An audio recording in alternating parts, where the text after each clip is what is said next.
අපේ රෙසිපීස් සිංහල මගේ YouTube නාලිකාවට ඔබ සියලු දෙනා සාදරයෙන් පිළිගන්නවා.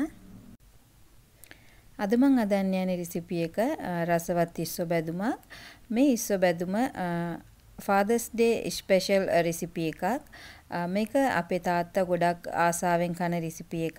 තාත්තා සාමාන්‍යයෙන් කුකුල් මස් බෙදපුවා, ඉස්සෝ බෙදපුවා, මාළු බෙදපුවා කන්න හරිම ආසයි.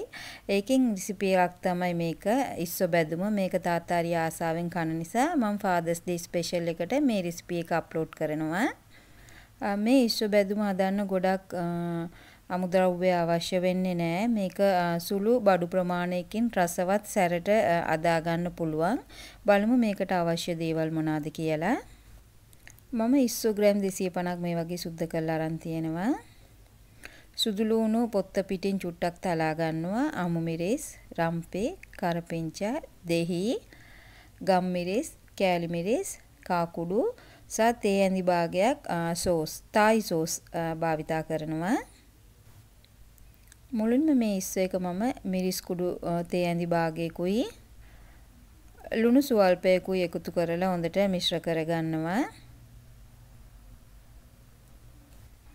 මේව මිශ්‍ර කරලා අපි විනාඩි 10ක් 15ක් විතර තියලා ඊට පස්සේ ඉස්සෝ එක හදන්න පටන් ගමු.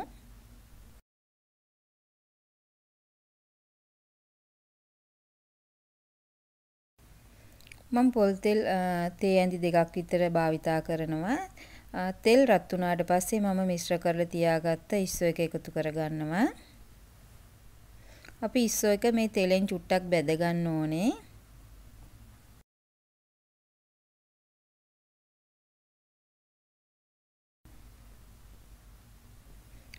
ඉස්සෝ එකෙන් වතුර උනනවා. මේ වතුර චුට්ට ඉඳෙනකන් අපි මේක තෙලෙන් චුට්ටක් බැදගමු. අනිවාර්යෙන් ඉස්සෝ හදනකොට පොත්තත් එක්ක ඇදුවොත් තමයි රස. අපි පොත්ත ඔක්කොම ඉවත් කරලා ඇදුවම මේ ඉස්සෝ එකේ රස නැති වෙනවා.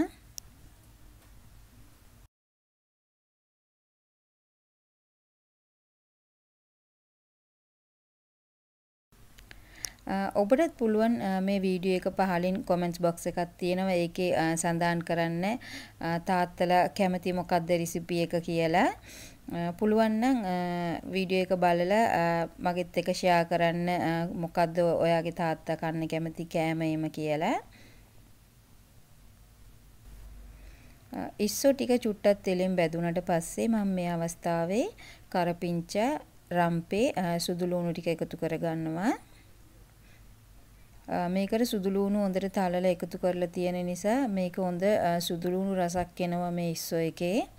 හරිම සුවඳත් එක්ක මේ අවස්ථාවේ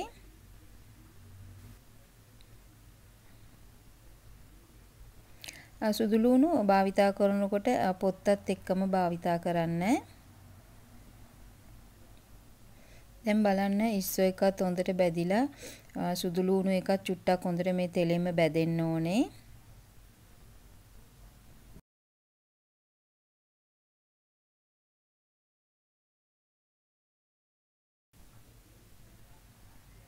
දැන් අපේ සුදු ලුණු එකත් චුට්ටක් බැදිලා තියෙන්නේ. මම මේ අවස්ථාවේ කහ කුඩු, ගම් මිරිස් සහ කෑලි මිරිස් ටික එකතු කරගන්නවා.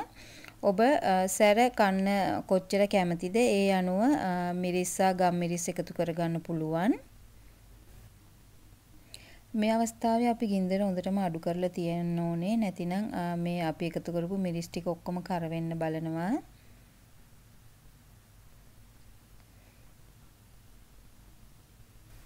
ඔබ මගේ channel එක පළවෙනි වතාවට බලන කෙනෙක් නම් මගේ channel එක තාම subscribe කරලා නැතිනම් පාලින් තියෙන subscribe button එක press කරලා channel එක subscribe කරලා තියාගන්න.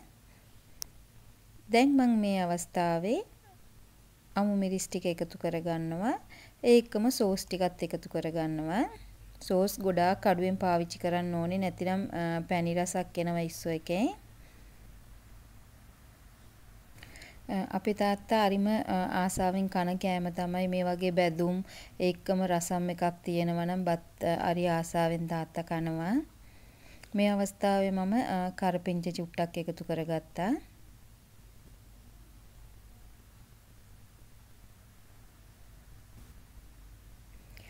දැන් අපේ ඉස්සෝ බැදුම ලෑස්ති.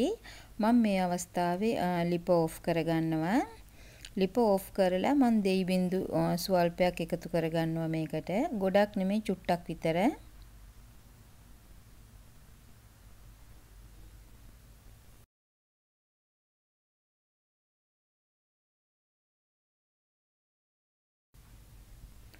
දැන් අපේ රසවත් ඉස්සෝ බැදුම ලෑස්ති.